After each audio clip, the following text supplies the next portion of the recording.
এবার খুলনার ছবি দেখাচ্ছি। খুলনাতেও ভেঙে দেওয়া হচ্ছে শেখ বাড়ি, অর্থাৎ যে বাড়িটি শেখ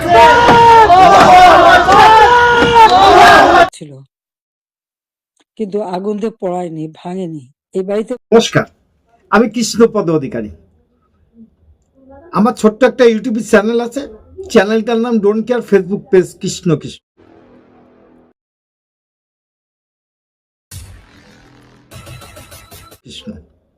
ভেবেছি এই মূর্খদের নিয়ে কোনো আলোচনা এবং কোনো ভিডিও করব না, কিন্তু এমন এমন পরিস্থিতি এসে যায় সামনের পরে সেই পরিস্থিতির শিকার হয়ে আমার এই ভিডিও করতে হয়। কারণ এই মূর্খরা কতটুকু মূর্খন্তি করছে সেটা পৃথিবীর লোকে দেখছে। কারণ যারা অভিনেত্রী তাদের গতদিন যেভাবে কারাবন্দি করে নিয়ে গেল, অ্যারেস্ট করে নিয়ে গেল, আজকে না কি হলো তা দেখাবো আপনাদের। কারণ এই ইনুস সরকার ভয় পেয়েছে। ভয় যদি না পেত এদের কেন ছেড়ে দেবে প্রশ্ন রেখে যেতে পারি।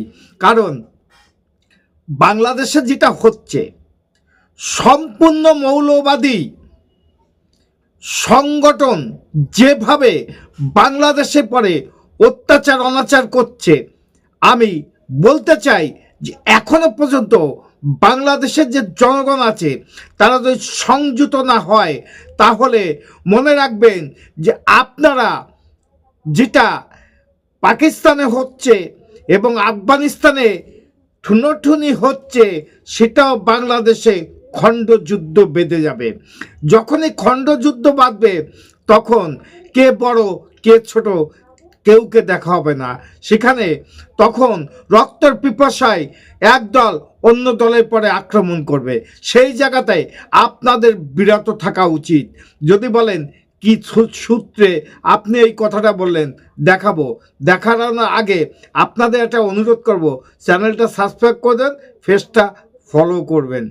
দর্শক, 15 ঘন্টারও বেশি সময় জিজ্ঞাসাবাদের পর পরিবারের জিম্মায় ছেড়ে দেওয়া হলো অভিনেত্রী মেহের আফরোজ শাওন ও সোহানা সাবাকে। আরো জানাতে যে সমস্ত নেতাকর্মী রয়েছে সে সমস্ত নেতাকর্মীদের বাসাবাড়িতে যখন হামলা ভাঙচুর করা হয়েছে, ঠিক সেই সময়টিতে আমরা দেখেছি মেহের আফরোজ শাওন কিন্তু নানাবিধ ফেসবুকে পোস্ট করেছেন এবং সোশ্যাল মিডিয়াতে নানান ধরনের নানান ধরনের অ্যাক্টিভিটিস কিন্তু তিনি দেখিয়েছেন।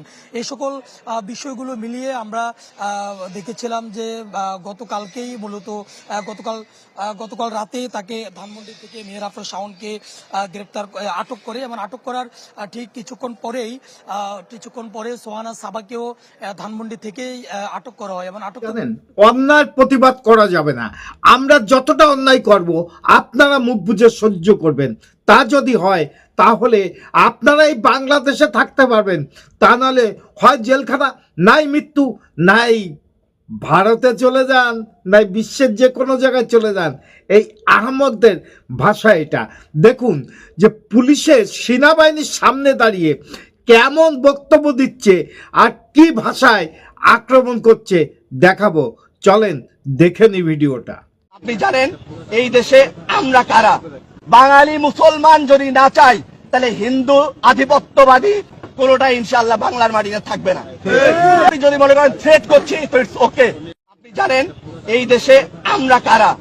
বাঙালি মুসলমান যদি না চাই তাহলে হিন্দু আধিপত্যবাদী কোনোটা ইনশাআল্লাহ বাংলার মাটিতে থাকবে না। আপনি যদি মনে করেন থ্রেট করছি তো ইটস ওকে। ভাষাটা শুনলেন, এই ভাষা শোনার পরে আপনারা বলুন যে বাংলাদেশের সনাতন ভাইরা আছে তাদের কি একটু রক্ত গরম হবে না? অবশ্যই হবে, এবং হওয়ার একান্তভাবে উচিত। কারণ এই সমস্ত অসভ্যদের কিভাবে শিক্ষা দিতে হয় সেটা ভালো করে জানি। তোর দেশ তোর বাপের না, তোর নানা ঠাকুরদাদার না।